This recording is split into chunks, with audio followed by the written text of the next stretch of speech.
Here at our 29 Wellness, we have major problems with words like cleanse and fast, particularly when they're preceded by the word juice.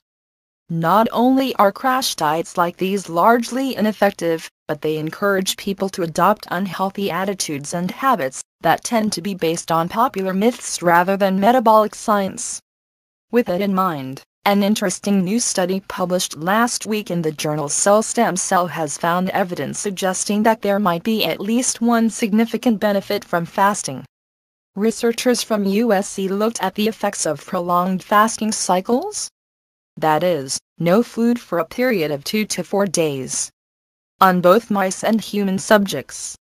They found that fasting reduced the subjects' number of white blood cells as well as their levels of the hormone IGF-1, high amounts of which are associated with increased cancer risk, and the enzyme pKa.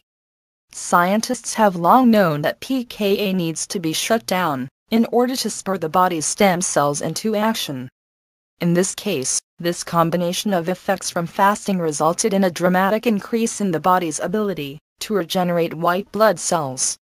In other words, the researchers found that while fasting causes the body to go into survival mode, killing off old white blood cells in order to increase efficiency, it also stimulates stem cells to rebuild the immune system from the ground up.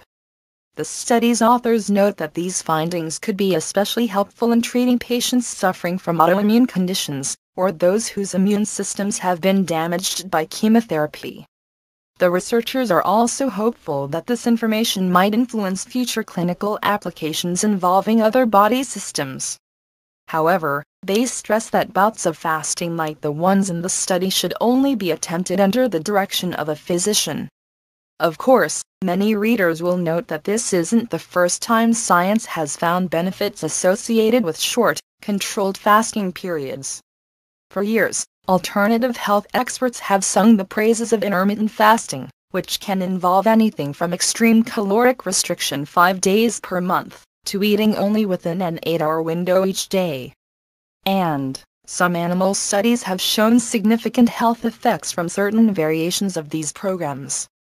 But, as we've said before, it's important to remember how little we really know about how metabolism works. Our systems are heavily influenced by genetics in ways we don't fully understand.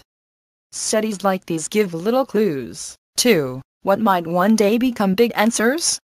But we don't recommend giving up grub just yet.